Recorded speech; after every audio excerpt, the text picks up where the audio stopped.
तुलसी की डंडी को दसवीं तिथि को जो तुलसी की डंडी को घी में भिगोकर अपनी कामना कर भगवान के सामने दिए में रखकर जला देता है, दिए की तरह उससे आरती उतार देता है। कहते हैं उसका जन्म दूसरी बार पृथ्वी पर नहीं होता, वो भगवान के गोलोक धाम में जिंदगी भर के लिए विराजमान हो जाता है। बहुत तकलीफ है और नहीं हो रहा काम, बहुत दिनों से लगे हो, नहीं हो रहा, हरा मूंग ले जाओ।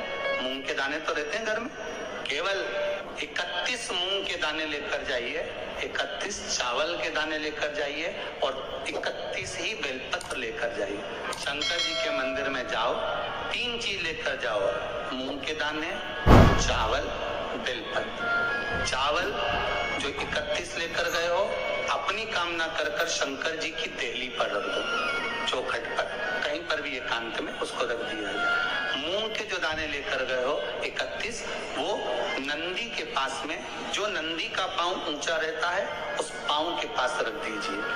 और जो 31 बेलपत्र लेकर गए हो, वो 31 बेलपत्र अशोक सुंदरी वाली जो वहां पर जो 31 बेलपत्र लेकर गए हो, अपनी कामना कर पीला चंदन, लाल चंदन लगाकर उस पर समर्पित करते जाओ। उसकी डंडी जहां से पानी बहता है उस ओर होना चाहिए। आप निवेदन कर देखो, अपने आप आपका काम हो गया होगा। बाबा से निवेदन तो करो, क्यों भटक। पार्वती जी से कहा मैं भ्रमण कर आता हूं, तुम इस नंदन वन का दर्शन करो, तुम इस नंदन वन का दर्शन करो, मैं भ्रमण करता रहा। और नंदन वन किसको कहते हैं, हमने पहले भी कथा में कहा, नंदन वन काशी को कहते हैं। नंदन वन अगर कोई बोले तो समझ लो काशी को कहता है, काशी को कहता है, नंदन वन काशी को कहा।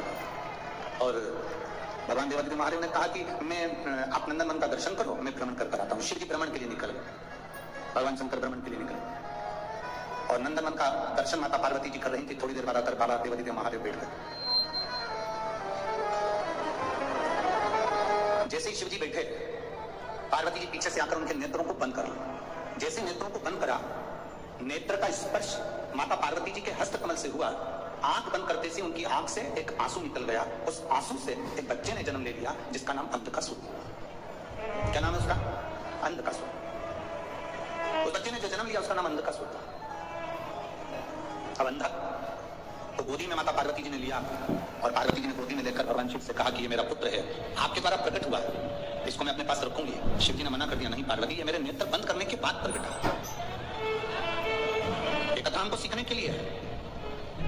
भूखे को भोजन कराना है, जीते जी करा लो। प्यासे को पानी पिलाना है, जीते जी करा लो।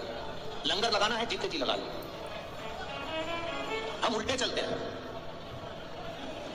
मरने के बाद हम ब्राह्मण को घर में बुलाकर कहते हैं, सब लोग हम तुम्हें को भोजन करा दे, मेरे पूर्वजों को मिल जाएगा। शिव महापुराण की कथा कहती है, अपने जीते जी अपने हाथों से दान करते चलो, अपने जीते जी अपने हाथों से पुण्य करते चलो। आज किसी ने प्रश्न किया था, गुरुजी हम अपने पैसे को ऊपर तक कैसे ले जा सकते हैं, हम अपने धन को ऊपर तक कैसे ले जा सकते हैं। आज किसी ने प्रश्न किया कि हम हमारा धन ऊपर तक कैसे लेकर जाते हैं। आपके पास कोई, जैसे आप शुगर का उपाय बता देते हो, जैसे आप बीमारी के उपाय बता देते हो, किडनी लीवर के उपाय बता देते हो, जैसे आप हर चीज के उपाय बता देते हो और लोग उसको कहते हैं कि आपने उपाय बताया, टोटका बताया, ये बताया, तो आपके पास कोई ऐसा उपाय है कि हमारा पैसा हम ऊपर ले जाएं? अब प्रश्न करने वाले ने कोई गलत प्रश्न नहीं किया है। क्या आपने बताया कि बुखार में ऐसा कर लेना, फीवर आए तो ऐसा कर लेना, हमारे धन को हम ऊपर कैसे लेके जाएं, उसका कोई उपाय बताओ। तो हमारा निवेदन है, जिसने प्रश्न किया उसको हाथ जोड़कर निवेदन है कि पैसे को ऊपर ले जाना है तो पैसे का पुण्य बनाओ। पैसे का अगर पुण्य बन गया तो पैसा तुम्हारे साथ नहीं जाएगा, पर पैसे का जो तुमने पुण्य बनाया है वो पुण्य तुम्हारे साथ चला जाएगा। अब पैसे का पुण्य कैसे बनेगा? हमने किसी को भोजन कराया, हमने लंगर लगाया, हमने किसी को दवाई दिलाई, हमने किसी को औषधि दिलाई, हमने किसी के साथ दे दिया, हमने किसी के साथ अच्छा कर दिया, ये हमारे पैसे का पुण्य है। ये पुण्य अपने साथ जाने वाला है। धन हमारे साथ नहीं जाएगा, पर पैसा हमारे साथ नहीं जाएगा, पर पुण्य हमारे साथ जाएगा। अरे मत बुरे कर्म कर बंदे वरना पछताएगा, भगवान की आंखों से तू बच नहीं पाएगा, तू बच नहीं पाएगा। हरि ओ अज्ञानी।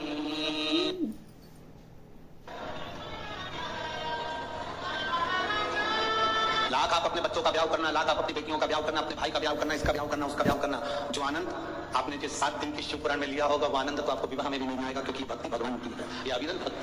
अविरल। और भगवान अगर धन दे तो कहना मेहता जी अब एक बार कथा की ऐसी कृपा करना कि हम भी कदम से कदम मिलाकर एक बार फिर शिव महापुराण की कथा में वृंदावन करा सके,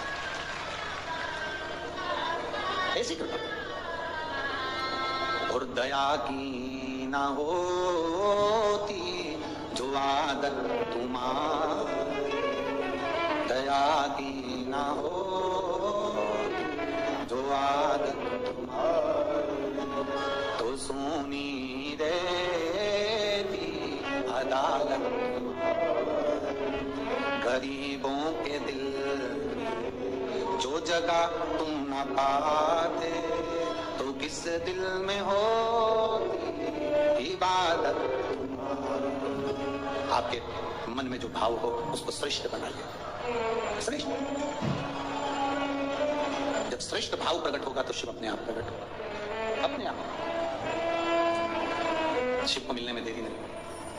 भाव की शुद्धता रखना, शुभ भाव की शुद्धता। शिव महापुराण की कथा कर रही है, भगवान शंकर का संवाद कर रहा है। पार्वती जी ने जैसे हाथ रखा बालक उत्पन्न हुआ, उस बालक को उन्होंने लिया, उसका नाम अंधकार हुआ। शिव जी कह रहे हैं पार्वती इसको पुत्र मत मान, पार्वती इसको पुत्र मत मान। पार्वती इसको समुद्र में फेंक इसको समुद्र में। पार्वती जी कहती नहीं नहीं नहीं, ये आपके द्वारा प्रकट हुआ है, मैं इसको फेंक नहीं सकती। शिव जी कह रहे हैं मेरे नेत्र बंद थे उसके बाद प्रकट हुआ है। आपसे पूछेंगे एक बात, उत्तर जरूर देना। दिन में कोई तुम्हारे यहाँ आए, दरवाजा बजाकर तुम्हारे यहाँ आए, बेल बजाकर तुम्हारे यहाँ आए, वो तुम्हारा कौन कहलाएगा? अतिथि, मेहमान। बोलो सही है कि गलत है? रात को तुम सो गए, दरवाजे बंद, खिड़की में से कोई आए, अतिथि कहलाएगा? चोट्टा, वो अतिथि नहीं कहलाएगा, चोर कहलाएगा। दिन में आता, बेल बजा कर आता, दरवाजा बजा कर आता, हम उसको चाय भी पिलाते, भोजन भी कराते, अतिथि का आदर भी करते। अतिथि देवो अब रात को आ रहा है, सब सो गए, खिड़की तोड़कर, दरवाजा तोड़कर पीछे से आ रहा है, तो वो अतिथि नहीं, वो चोर है। शिव जी कह रहे मेरे नेत्र खुले होकर मैं इसको प्रकट करता तो मैं अपना पुत्र मानता, परंतु मेरे नेत्र बंद हो गए थे, तब ये प्रकट हुआ, इसलिए कि मेरा पुत्र नहीं है, ये असुर है। फेर इसको समुद्र में, इसको समुद्र में फेर, इसको समुद्र में डाल दे। ये मेरा पुत्र नहीं है, डाल दे इसको समुद्र में। पार्वती जी ने उसको गले से लगा लिया, ये मेरा बेटा है, ये मेरा पुत्र है, ये मेरा बेटा है, मेरा पुत्र है। और यदि ये मेरा बेटा है और मेरा पुत्र है तो मैं इसको कैसे समुद्र में डाल सकती हूँ? मैं नहीं डाल सकती। अरे दुनिया बड़ी विचित्र है। एक लड़का लड़की के पास बैठा था, प्रेमी प्रेमिका के पास बैठा था, और बैठे हुए उससे कह रहा था,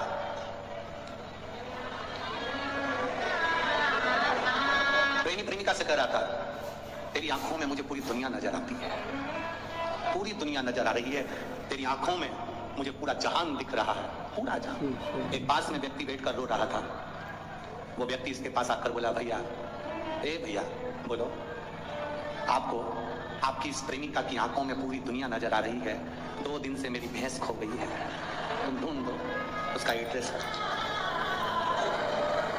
एक कहना, एक बात अपने सामने प्रकट कर देना एक अलग प्रसंग हो जाता है कि किसी ने कह दिया, एक लड़की लड़के से बोली कि तुम चिंता मत करो, एक बार अपनी शादी हो जाए पूरे घर को स्वर्ग बना दूंगी। अब लड़का समझ भी नहीं पा रहा कि वो कह रही है एक बार शादी हो जाए पूरे घर को स्वर्ग बना दूंगी। जब घर स्वर्ग बन जाएगा तो रहने वाले सब, जम के तो बोलो जरा, स्वर्ग वासी। तुम एक बार बस शादी हो जाने तो मैं सारे घर को स्वर्ग बना दूंगी। इतनी बड़ी बड़ी बात लोग करते हैं, इतनी बड़ी बड़ी बातें। तुम बोलोगे जैसा मैं पूरे घर को स्वर्ग बना दूंगी, जो कह रही है मैं घर को स्वर्ग बना दूंगी। 25 मेहमान घर में आ जाओ, कह दो कि खिचड़ी बना दे तो नहीं बना, चलो भटूरा बना दे तो नहीं बना, और घर स्वर्ग बनाने चाहिए। तो इतनी बड़ी बड़ी बात क्यों कहना? शिव महापुराण के अंतर्गत संत, साधु, सन्यासी, तपस्वी, साधक, उपासक, एक असली गुरु, एक साधक, एक उपासक, एक संत कभी बड़ी बात नहीं करेगी। विश्वास पक्का सुनना है। शंकर की कथा करे, ये मेरे नेत्र बंद करने के बाद प्रकट हुआ, फेंके समुद्र के अंदर ना। बाबा आपका पुत्र है, पुत्र, हम पुत्र की सुकृति करते हैं पर हमारे सामने प्रकट हुआ। नेत्र बंद करने के बाद प्रकटा है ना, यह श्रेष्ठता नहीं है। जो एक बार भगवान की एक एक अविरल भक्ति को जान जाता है, वो पहचान जाता है कि शिव तत्व है क्या। आज ये पूरा स्टेडियम भरा पड़ा है, स्टेडियम के जितने लोग अंदर हैं उससे ज्यादा स्टेडियम के बाहर भी खड़े हुए हैं, बैठे हुए हैं। आप दिल से कथा सुन रहे हैं, शिवरात्रि का कथा भी सुन रहे हैं, स्मरण भी कर रहे हैं, लंगर भी चला रहे हैं, दान भी कर रहे हैं, पुण्य भी कर रहे हैं। तारीख लिखकर रखना, 7 मार्च को वापस मिलेंगे और बताना कि बाबा ने हमको 3 शिवरात्रि पूरी होने पर हमने जो दिया था उससे अधिक दिया कि नहीं। हमने जो दान करा, हमने जो लंगर चलाया, हमने जो मांगा बाबा से, भले हम टीवी के सामने बैठकर कथा सुन रहे हो, भले हम मोबाइल के सामने कथा सुन रहे हैं, मेरे बाबा ने मेरी सुनी कि नहीं सुनी, उसके स्मरण में आप क्या। महाराज बालक प्रकट हुआ, नेत्रदान करने के बाद समुद्र में फेंक दिया गया, समुद्र में डाल दिया गया।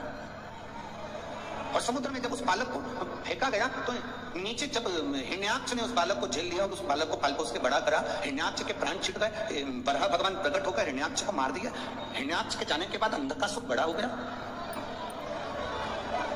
अंधकासुर जब बड़ा हुआ तो उसने वर मांगा, उसने वर मांगा और अंधकासुर ने वर मांगा ब्रह्मा जी से, ब्रह्मदेव मुझे वर दीजिए। ब्रह्मा जी ने कहा क्या वर चाहिए, मैं कभी मरूं ना।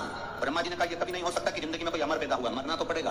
केवल एक शिव, इस मृत्यु लोक का देवादिदेव केवल एक महादेव ऐसा है जो न जन्मा है न मरता है, वो तो एक बिंदु के रूप में, और बिंदु सर्वस्व है, सर्वस्व है, सर्वस्व।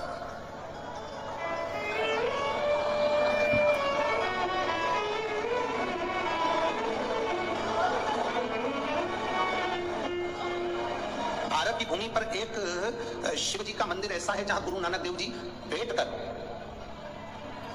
गुरु नानक देव जी जहां बैठकर नामदेव जी महाराज को शंकर की विभूतियों का वर्णन कर रहे हैं। वो महाराष्ट्र का कोंडा नागनाथ मंदिर है जहां पर सिख धर्म के लोग भी सबसे ज्यादा जाते हैं और हिंदू भाव भी बहुत अधिक संख्या में, सारे धर्म का व्यक्ति वहां दर्शन के लिए जाते हैं।